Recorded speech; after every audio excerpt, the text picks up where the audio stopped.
Hi everyone, this is the second lesson of the Rust tutorial. You can check the previous video in the link below. And in this lesson, we will focus on variables. Of course, this is a core concept and it can also be boring for some of you, but I want to show you because it's a bit tricky how variables and mutability works in Rust. So, first of all, Rust is a statically and strongly typed language. What does it mean? It means that the compiler needs to know all the types of all the variables at compile time. Sometimes the compiler can infer the type. For example, if you declare a variable let x equal hello world in quotes, it will understand that it's a string. Sometimes we need to declare the type, and we will see an example later. So we are ready here in this project. We have an empty function. I removed the hello world here. And for this lesson, I removed the Rust analyzer extension. Otherwise, we will have some spoilers if we have an error, if we have a warning, and so on. So I removed this Rust analyzer extension. Feel free to have it if you want to already know what's going on. Okay. So let's start with the most simple example. Let's start with the simplest example. We have a function, we declare a variable, and we'll type let x equal 5. And then we want to print this value on the screen. Okay, so this is correct. Print ln, the value of x is, and this is a string interpolation. We have curly brackets, and I think you know what's gonna happen here. These curly brackets will be replaced with the actual value of x. And to test this very simple code, we can type cargo run. Let's see if this does work. Yes, you can see here the value of x is 5. No rocket science here, but we are just getting started. Okay, now something interesting. Now let's try something interesting. Let's try this. X equal 6. Print ln, the value of x is. Do you think that this will work? We are at the very basic. I want to check the chat. Will this work or not? Let's see. I want an answer from the JavaScript developers. We are at the beginning. We declare a variable equal 5, we print the value, x equals 6, and then we print the value again. AD Projects did his homework. Someone says yes, it's showing error. No, but this is the best way to learn, so don't worry. I will not give any grade. I'm not your teacher. I just want to make this. I guess it's going to work. Okay, let's try. Cargo run. Cargo run. Bam, error. So if you said error, it was correct. Let's learn to read from the compiler, and let's see how powerful it is. Cannot assign twice to a mutable variable x. JavaScript developers, I think they are scratching their head because we are using the let keyword and it's saying immutable variable. And the reason is that in Rust, by default, if we declare a variable using the let keyword, it's immutable. Now let's keep reading. First assignment to x. You see this blue part. Help. Consider making this binding mutable, mute x. I don't even have to check the documentation here. Mute x. So, I want to read here. It's showing an error. No, I guess it's going to work. Okay, we'll try. It's similar to the concept of const. Also in Rust we have another keyword called const. This is why this for JavaScript developers you need to watch this lesson, because otherwise you will be confused and say, okay, what's going on here? I have no idea. So let's do what the compiler is suggesting. So let's add this mut keyword, and let's see if this does work. Clear cargo run. And now it's working as intended. So we can say that if we want the normal JavaScript behavior of doing let name of the variable and the assignment, we need to add let mute. I also want to say that here at compile time, Rust is inferring the type, but we can also define the type. For example, I32, and this should still work. Okay, so we can even define the type, or we can let the compiler to decide. If we have Rust Analyzer here, we'll have many more suggestions. Can be reassigned the content in JavaScript. Okay, nice. Oh shit, I forgot. It's Rust. It's super tricky. It's super tricky. If you're a JavaScript developer, please watch. Keep watching. 10 minutes. Okay, nice. And okay, so. Basically we have this variable and we can mutate the value. We will go back on something that we can't mutate, but now I want to check now I want to talk about shadowing here. Shadowing. Okay, let's do this. I want to start as simple as possible, so this. Okay, now I want to talk about shadowing variables. Let's see. I have another question soon. So we declare a variable, we print the value, then we try this. Let x equal 6, print ln the value of x. Do you think that this code will work or not? I'm declaring in the same scope two variables with the same name, and I'm printing this value out of screen. Let's see. Let's see what people say here. I32 is an integer. This is working. Immutable? Yes. Some people say yes. So this will work. Yes. Yes. Everybody agrees? Or someone is for the no. I mean, the title of this example should suggest the answer. No. AD project says no. Yes. We have many yeses, and for now only one no. There is only one way to test it. Just try cargo run. That's it. Cargo. So let's try cargo run. It's absolutely fine. In Rust, we can define a variable multiple times in the same scope, and of course the previous variable is not available anymore, but we can redefine a variable with the same name in the same scope. Interesting, right? Very, very interesting. I want to show you also something else. Here, I can even do this. X plus 2. Let's see if this does work. Clear. So I declared a variable, I print the value of the variable, and then let x equal x plus 2.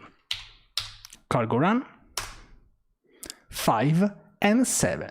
So this does mean that I can use the previous variable when I define the new variable. You see, this x that has the value of 5 is still available here while I'm assigning a new variable called, again, x, but with a different value. Okay? Keep this in mind. You can still use it. I also want to show you something. If I want to show you something, if I comment the line 4 and I try to do cargo run,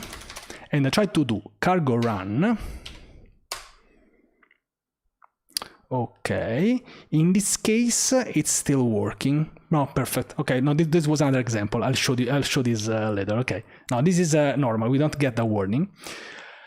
Now I want to show you something else. I want to keep this println.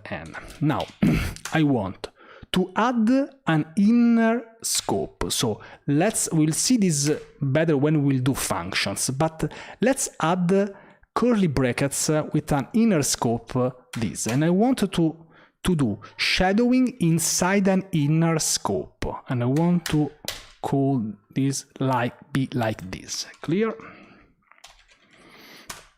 Okay. Okay, so we have these two lines. Then we have an inner scope. And we do the shadowing again inside an inner scope. And then outside. What's the output of this code? I'll give you 30 seconds if you want to drop the answer.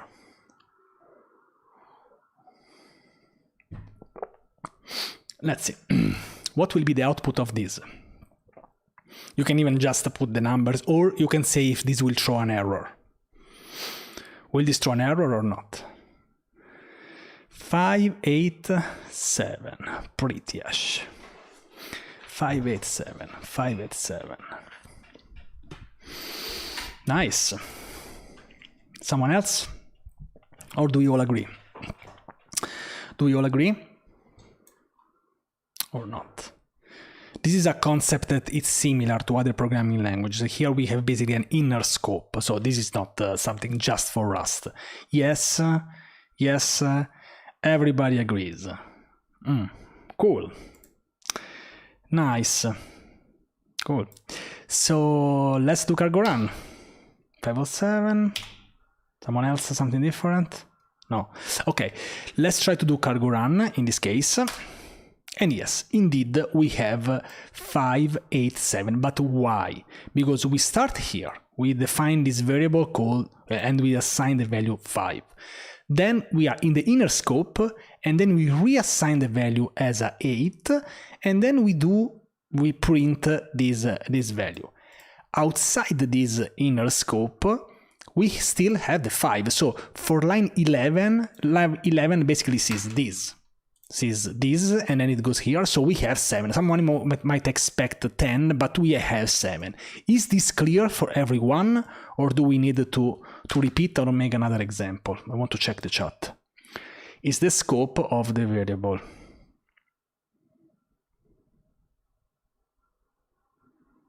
Eight is in block scope. Yeah.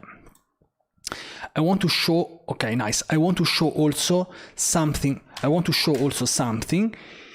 Here in the inner scope, I can also do this. And this should be clear if I do this.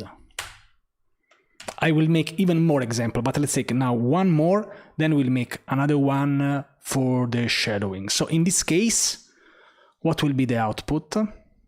It should be clear, but let's see. So we have the same as before. I changed only the line 7.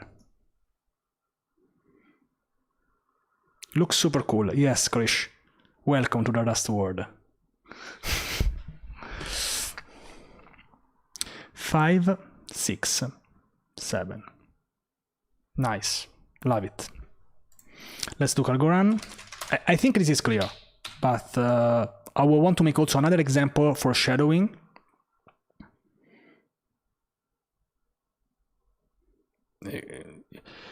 Yeah, exactly, Lavnish. You should make one. That's it, I think. Yeah, basically the inner scope has the other values here, for example. Let's try. Let's try one more example. This is not prepared. This. What about this? What do you think in this case? In this case, what will happen? So I removed the let keyword. On line 7, we are in the inner scope. Error, but why? Why error? What's the problem here?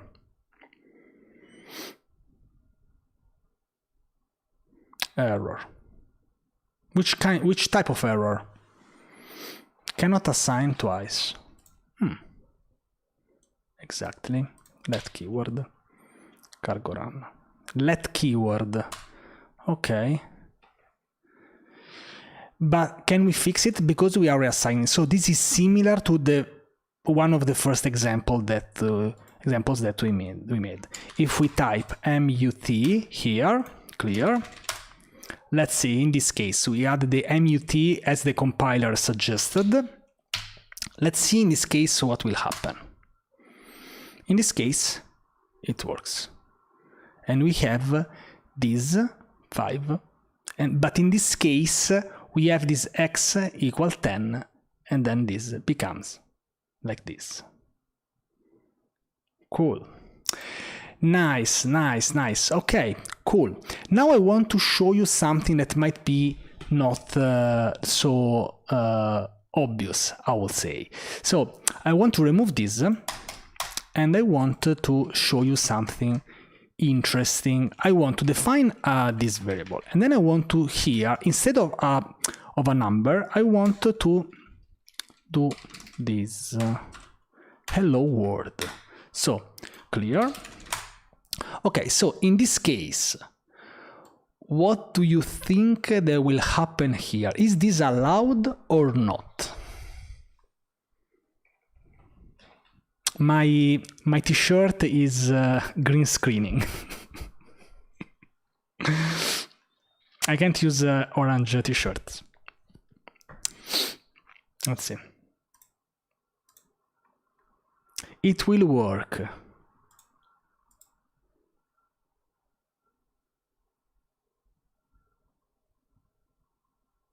So yes or not? Yes or not? Rust screening. It's okay. Will it work or not? Someone says yes. Yes, no. This looks a bit weird. Can you agree that this looks a bit weird? Okay. I see many yes. I should make some polls, but it's okay. Nice. Yes. Yes. Let's go. Let's see. Because I want to make another example.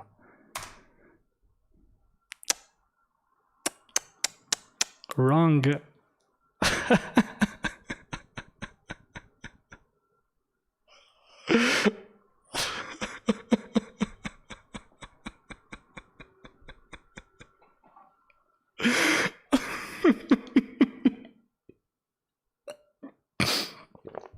I got the whole chat.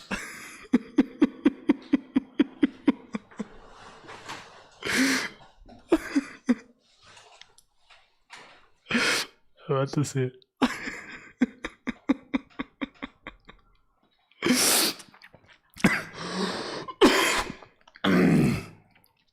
Now, let's sorry. So let's try to read. Let's try to read here.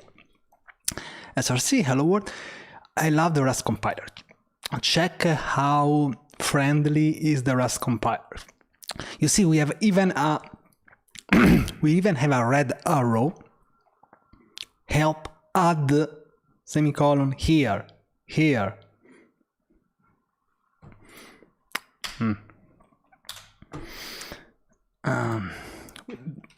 Let's try again. Now it works. You will never know if this was prepared or not. Nice. Now I want to show another example, which is this one. Let's try this. Let mut x equal 5, x equal hello world with semicolon. What about this?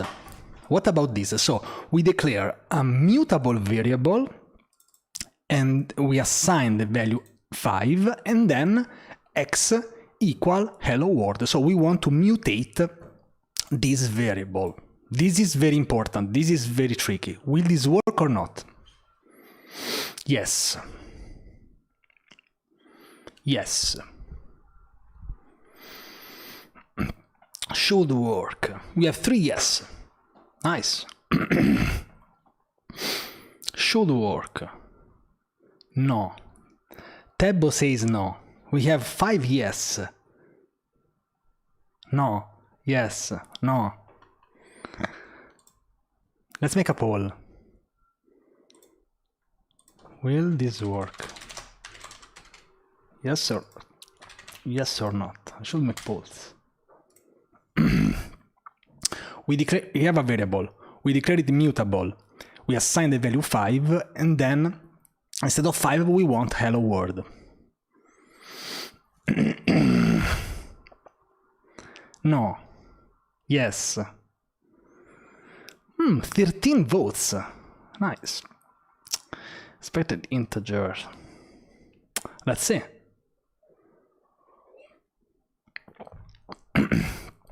If you've been following, probably you think that without the MUT it will not work, because we are changing the value like we did from 5 to 6. 71% says yes, said yes, so 17 votes. 29% no. Not working. Let's see. 12. What is 12? GM Pandit. It's interesting because even if this is a very basic question, I triggered you a couple of times, but stay focused now, because we are about to learn something very important about Rust. It would work, but there is no reason for X to be mutable. No, I mean, I want to mutate. I want from a 5 to be a string. GM Pandit. Almost done. Okay, 75% of the people are saying yes. We have 20 votes, so this does mean that 15 people raised their hand as a yes, and 5 people voted as no. Let's try. Cargo run. Error. 75% of the people were wrong. Let's read. Mismatched types. Expected due to this value. Expected integer found string. And this is crucial. This is crucial to understand. I can't check who voted what. No. If you can, then I'm sure you are correct. The trick here is that if I declare, this is important, if I declare a variable mutable, it means that the value can change, but not the type. I can't change the type unless I use shadowing. So this is very important to understand. You can't do this in Rust. You can do this in other languages. You can't do this in Rust. You see, Rust is super strongly typed. Okay? So the compiler got the int type first, and now it expected now. Yes. So you can mutate the value 5, 6, 7, 10, but not a string. No. In this case, the compiler gets mad at me. Okay? Nice. Now we just need the constants, and then we are done. So let's remove this. Constants. Okay. Now I want to just spend 5 minutes on the constants. I want to clear here. Okay. Now, something about constants. Let's see the most basic example, and then we'll make a couple of considerations. So we use the const keyword. We use usually capital case with an underscore. And this is the basic example of a constant. So first of all, let's see if this does work, and then we'll see the difference and why the constants matters in Rust. If I do cargo run here, it compiled and finished. Okay, so now someone might think, why do we need const in Rust? Because Francesco, you told us that if you use a let, it's already immutable, right? So why do I need a constant? There are some differences. And the poll. There are some differences. First of all, you need to declare the type. Let's try. If I remove the type, let's see if I get an error here. So I removed the type, cargo run, it complains. The compiler is complaining because help, provide a type for the constant. Check this out. The compiler is even suggesting me the type because I assigned this value. Mind-blowing. Like, it's not just assign the type, but like, assign the type. You asked for, you say that you are trying to assign to 1000. So the compiler is not working because you need to assign the type. But me as a compiler, I suggest you the type that you should add. Incredible. It's incredible. Yeah. Okay, so this is and now this should work, of course, it's just as before. Nice. Something else. Can you assign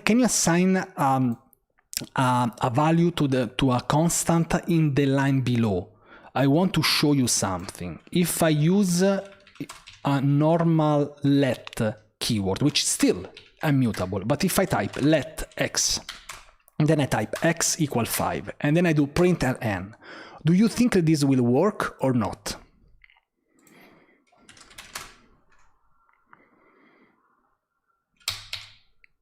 Cargo run. Cargo run. This works. So I can define a variable and then assign. Can I do the same with a constant? So like this. So I declare a constant, column. Then I assign it here. So will this work or not?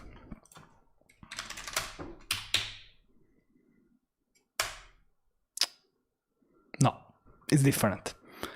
I need to declare the type and assign on the same line, like this. This is the only way. It needs to be initialized while declaring. This is the nature of constant. You see, there are some differences. Also, do you think that shadowing works or not with constants? So shadowing with constants. Will this work or not? Const, max points, let's use the same type, 10,000, and print the value. Will this work or not? I'm using the shadowing here. I'm using the same name of the same variables. It won't work.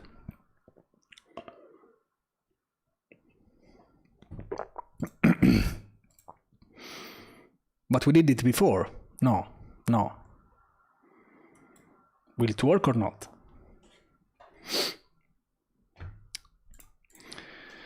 Let's try. No.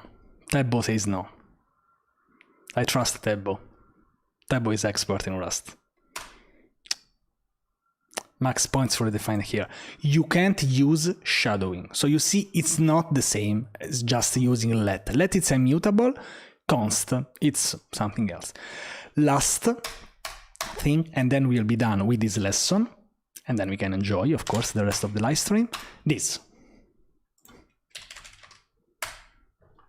Will const math work or not? Can I do const math? I can do let math, but can I do const math? Or do you think that the compiler will just yell at me? No. Let's see. No. Will we have a normal answer or not? Or will we be surprised? Are you ready? last one.